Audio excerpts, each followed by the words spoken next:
Hey guys, welcome to the Rock and Road Show. Well, we have the star of the show sleeping again. Let's see if I can show you a quick spot.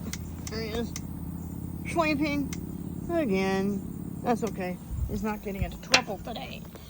I'm using a little bit of incandescent lighting here the best I can. I thought I might spook this up just a little bit. Alright, so today I want to talk to you about these two items right here. I have collected these for a really long time. It took me forever to get these. These are my old lady sale. Yep, I saved them and saved them and saved them for decades waiting. So I got to one of those moments where I would need the money really bad or I'd get really old. Yeah, guess what? That happened. Alright, so I have an eBay page. It's called TequilasunTrading. And I'm going to have these for sale on there. I'm going to tell you a little bit about them so you know what's going on. You know what they are, what they're made of, and the whole 9 yards. If you've watched some of my other channel shows, you will already be caught up a little bit on things that go on. And my incandescent lighting might need to be moved just a little bit. Hey, I think it's getting a little bit interesting here. Also, I'm on TikTok and I'm on Facebook, which is, you know, we all know, piece of shit site. And my Rumble channel is mostly the dog, that's for rent. And don't forget to click and subscribe. I've been on here for almost 5 years, and according to YouTube, I only have 18 subscribers. Well, it was 18, then it was 17, then it was 18, so I don't know what they're doing over there. These are sterling, and I wanted to get these in a good light so you can see, because I thought this would be fun to do some really neat lighting again. I like interesting lighting. One is slightly shinier than the other. That's because of silver content. How much silver went into it to actually make the item. And if you look on the eBay channel, you'll really see them in a whole lot different light. These guys here, I did not buy illegally. I did not buy them in a foreign country and bring them across the border. I did not. These guys are also made in a mold because these two are actually twins. And I'm going to see if I can get these in a good light so I can show you, because I like this cool rugged lighting. I thought this was a neat idea. Then it started getting dark real fast. But they're twins. They're almost exactly alike. They made these with some of them having slightly different mouthpieces. Some of them had tongues, some of them had teeth. I still have a few more in my safety deposit box. That is where I keep my jewelry. I do not wear every single thing I own. I wouldn't be able to walk. And I do not carry it with me. And the molds back then were made out of different pieces of interesting material. Usually early molds were stone. You would carve the stone. These look like a softer item than that. When I looked on the back of the dragons, these are special serpent dragons that were flying serpent dragons. I spent a lot of time actually researching this piece before I came on here to blah blah blah talk to you about it. Yeah. These on the back pieces here, they're actually carved, and they're actually feathers. And they're carved so they'd be nice and smooth. When you look at them, they've got a grain and a texture to them, and it's actually feathers. Feathers coming across, not actual typical normal scales. Yeah. So this is the feather serpent, which is really very interesting, very fascinating, really neat to me in a lot of ways. I've been a dragon collector for a long time. I lived in Nepal, India, Turkey, and Tibet after I came home from the Gulf War. And there's legends about the dragons there. There's the flying serpent dragon, or I'll reword that. The feathered serpent dragon was one of the dragons that would fly in the sky, like a big bird. You know, throughout my lifetime, there have been newspaper articles and there have been incidences where people have claimed and taken photographs of great big humongous pterodactyl-looking birds flying in the sky. So I think that's probably where that came from. And there's been a lot of conjecture that people have thought now, pretty much my whole entire lifetime, and now I'm in my mid-60s now, that some dragons and some serpents and some dinosaurs did manage to live through the Great Flood, and they hid out in ponds and rare and unusual places like the Loch Nessie monster over in Scotland. And And there was also one in Nepal where I lived. Yeah, I actually lived in Nepal, India, Turkey, and Tibet. And that was in the late 80s, early 90s. So that's where these were actually back then, a little easier to find. And through the decades, I read something called a book made out of paper. And I read many books and did a lot of research on these. And as close as I can find, they're about 400 or 500 years old from the Ming Dynasty. But I thought it was extraordinarily incredible that they also look like what's called the Viking gripping beast. And I want to talk to you and tell you about the gripping beast. The Vikings had a legend that is really cool. Ready? The Vikings had a legend, and they had talked about an animal called the gripping beast. And the legend was this. They said anything that could wrap its head around and bite its own tail was one badass mofo. The baddest of the bad. Nothing more incredible than that. And it was called Hunja. It was also called the gripping beast. Well, these are truly a gripping beast.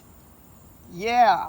And the Chinese lay claim to these. The Chinese have had these for sale for a really long time. They come out of back antique stores, out of alleys, out of obscure places in China. You can still find them and still see them. Yeah. And but what's fascinating by that is, if you ever get to talk to somebody really old in China in an antique store, they don't really know where they came from. They don't know anything about them, and not near as much as what I'm telling you. Yeah, so I'm going to claim myself and find myself as the expert on these, because I truly think I am. I've been carrying these and loving these and taking care of these for probably close to 50 years. Yeah. Yes, I kid you not. And I've read every book that I could read on them. I researched everything that I could read, and I even talked to museum curators in foreign countries about them. Yes. So, in order for you to find out how much I have these for sale for, which isn't going to be cheap, you'll have to go to my TequilasunTrading on eBay, all capital T's, and look around in there. And if you like them, you better jump on them and buy them, because each one weighs almost 100 grams of silver. I don't know how much silver's in them, but it is kind of quite a bit. And because these were made from melted antique ancient coins. That's how people made their jewelry, out of whatever they had or whatever they could find or whatever they could carve alongside the that they found in riverbeds or whatever. So I'm going to have these for sale on my eBay channel, about 1/8 of what I have been offered before in the past. I'm getting ready to do some more videos and some more channels and some more link ups with some more websites, and then I'm going to jack the price up to what I was offered for them decades ago. Yeah. So if you want one, you like one, you better jump on it for the price I'm going to have it on eBay for. All right, so I don't want to lose focus and lose track and lose the story on this, and there is a storyline, and I didn't forget part of where I was at. So I lived in Nepal. There were tons of these. The Nepali lay claim to this item. They think it came from Nepal, from them, from there. I wouldn't be surprised. I would tend to believe that, because there were so many statues made of stone, just like these dragons that look so much like them, and fountains, right there in the Himalayas, that I would assume these beasts were originally carved from some type of mold right there in the Nepali region. And other types of molds in ancient times that were used were clay molds and wax molds, believe it or not. Wax has been used clear back to the time of Egypt, yes, thousands of years ago, and so has clay and wood and stone. But I've looked at the smoothness on these, and they're incredibly smooth, so I would say there's some type of wax or some type of clay, probably not a wood or stone mold. That might give you some more historical ideas, I don't know. Anyhow, when I lived in Nepal, I'm getting ready to tell you, when I lived there in Nepal, they had a legend right there. And when I was still there, they believed that a dragon had survived the great floods and survived the great catastrophes of Earth and was living in a lake up there. Yeah, and actually I saw the lake on a map, and the lake was very, very oddly the perfect shape of a triangle. Perfect shape of a triangle. I never saw anything quite that perfect. I've seen a few things as an archaeologist, but that was incredible. I personally think, and put my archaeology degree on the fact that I don't think that lake was an accident. I think it was man-made. So I think there's probably some very cool archaeological findings I wish we could all live long enough to explore that area and find out the history and the wonderful, beautiful things of this life in that region.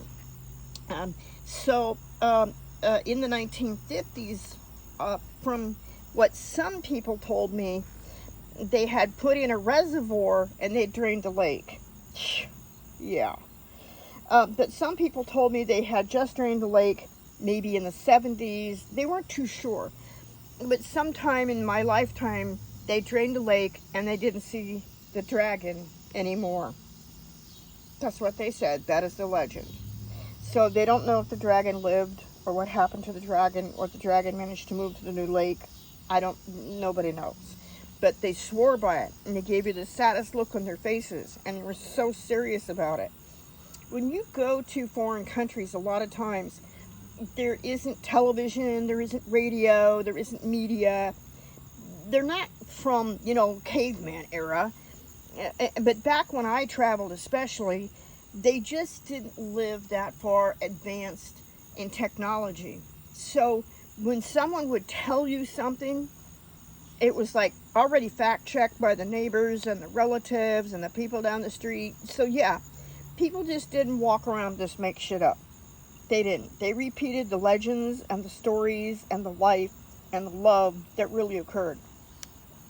So I have seen some of these that actually have teeth and tongues. And this particular pair here, they do have a little bit of a mouth. And I did research and a tremendous amount of books when I came back to the United States.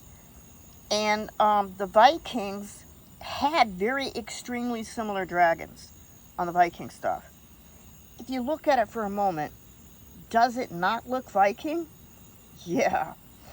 I wrote a piece on this one time for college in early 90s.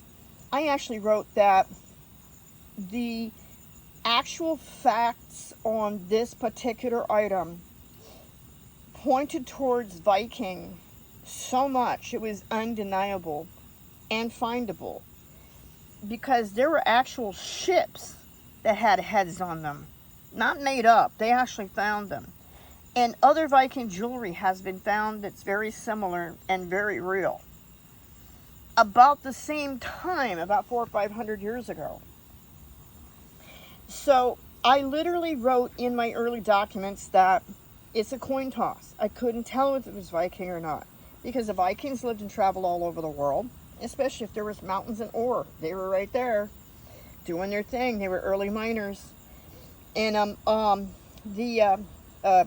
the ancient China has been miners for a long time, and travelers also as well, like Genghis Khan and the Ming Dynasty.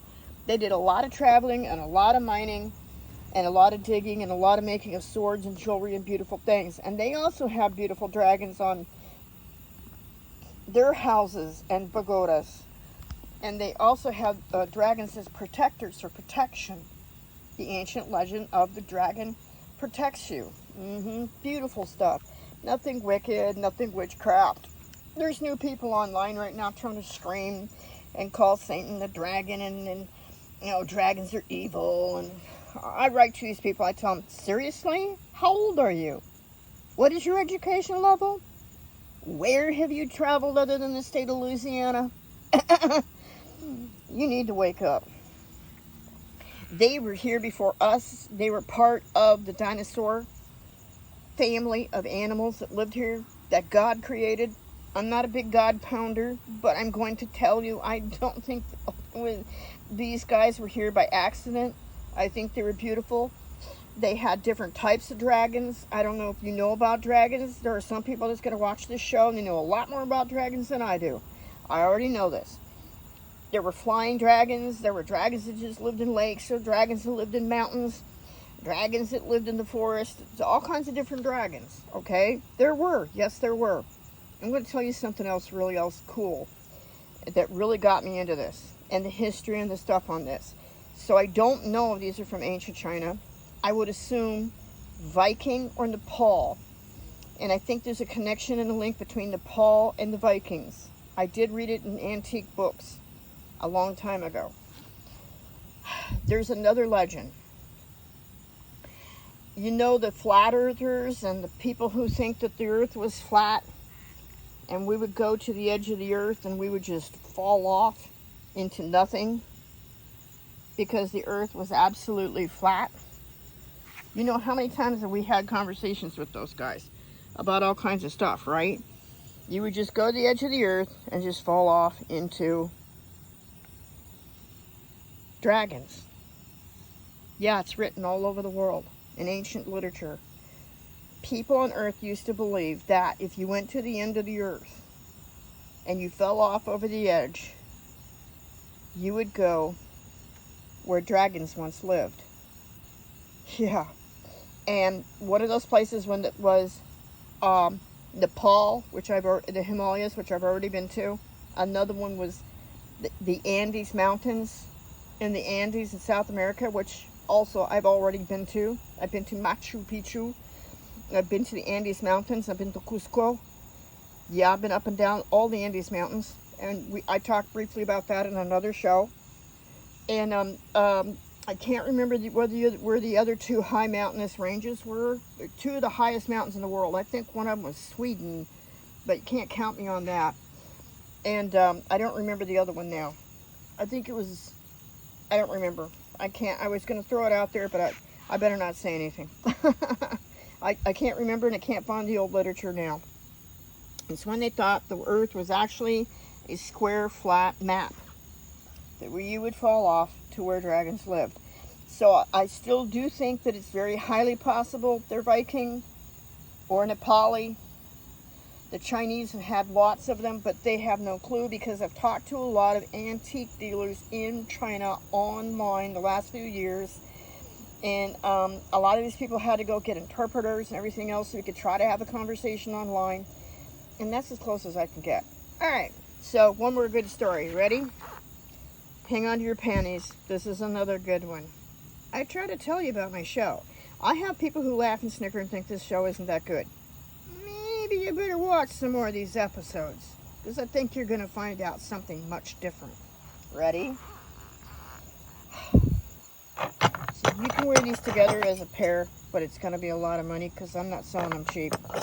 Or you can wear them separate. The beast can go different ways. You can wear the flat piece up or the flat piece down. They're not worn any specific way. When you live in those countries, they teach you about their jewelry. They're made so they can turn in many different directions.